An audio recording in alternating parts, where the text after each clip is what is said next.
फुलाले चित्तर सुंदर जगद्गुरु तुकोबाराय सांगतात की व्यापार करून तो व्यापार लाभाचा असावा, असा व्यापार नाही करावा. दोघ जण मित्र होते. असं गाडीवाल्याचे दोघ जण मित्र होते आणि ते अशिक्षित होते.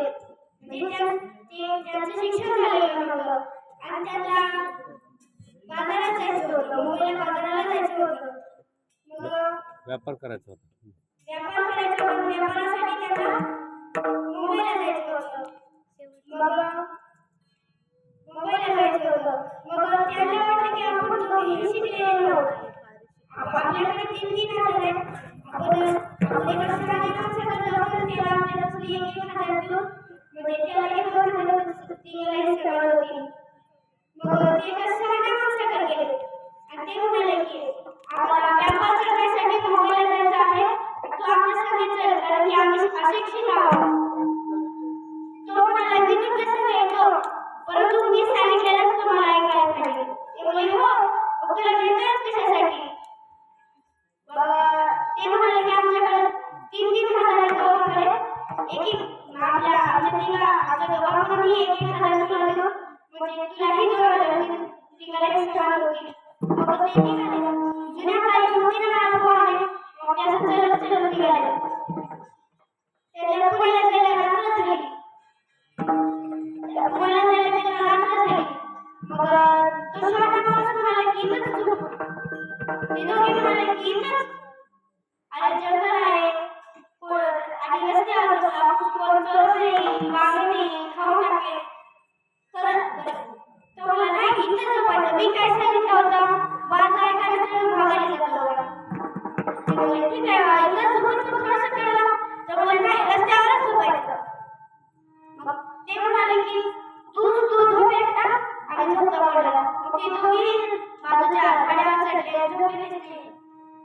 आणि तिकडून रात्री चोरांची टोळी जात होती आणि एकाच्या पायाला लागलं किती, एकाच्या पायाला लागलं आणि म्हणाले काहीतरी लागलं रे खाली माणसासारखं. तो दुसरा चोर म्हणाला रात्री मोडा मोडा असेल भिकारी असेल. तो फटके देऊ लागला, एवढा कोणाला म्हणत आहे, मालकरी मी मालकरी. दुसरा चोर म्हणाला रात्री त्याला पिली असेल म्हणून मिळत असेल आणि भिकारी असेल, भिकारी झोपले असतील ना ते. ते बोलले भिकारी कोणाला म्हणतात, 2,000 आहेत माझ्याकडे 2,000. ते म्हणाले तू पेलास असशील, कारण की 2,000 असले तरी एकटा माणूस कोणी झोपल. ते म्हणाले एकटा नाही, तिघ आहेत तिघ. मग ते म्हणाले धराने त्यालाही धरलं, ते बाजूच्या दोघांनाही धरलं आणि त्याच्याकडून पैसे घेतले आणि मौका बघून कपडे फाडून सोडून दिले.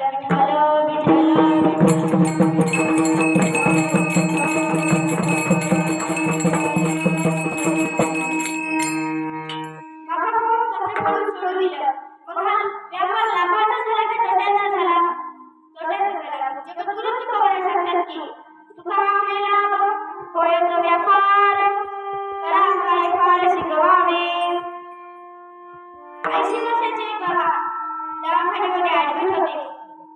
8 दिवस त्या डॉक्टरच्या देखरेखीखाली, त्या डॉक्टरच्या सांभाळाखाली ते बाबा ऍडमिट होते आणि 8 दिवसाचं बिल त्या डॉक्टरनी 15 लाख रुपये सांगितलं. 8 दिवसाचं बिल 15 लाख रुपये सांगितलं. मग 15 लाख रुपये बिल सांगितल्यास त्या बाबांच्या डोळ्यातून पाणी आलं. तो डॉक्टर म्हणाला की काय झालं बाबा, बिल भरण्यासाठी पैसे नाहीत का? बाबा म्हणाले तुझ्या दवाखान्यापेक्षा 10 पटीने मोठा दवाखाना बांधण्याची ऐपत माझ्या मुलांकडे आहे.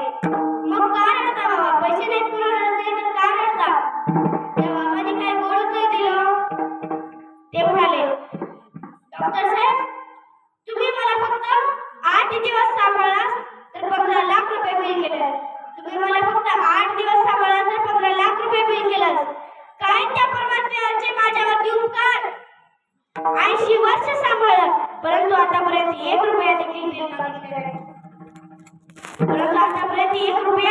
मागितले नाही. त्या बाबांचं उत्तर ऐकताच त्या डॉक्टरच्याही डोळ्यातून पाणी आलं. परंतु बाबा बोलले तू मला फक्त 8 दिवस सांगितलं, फक्त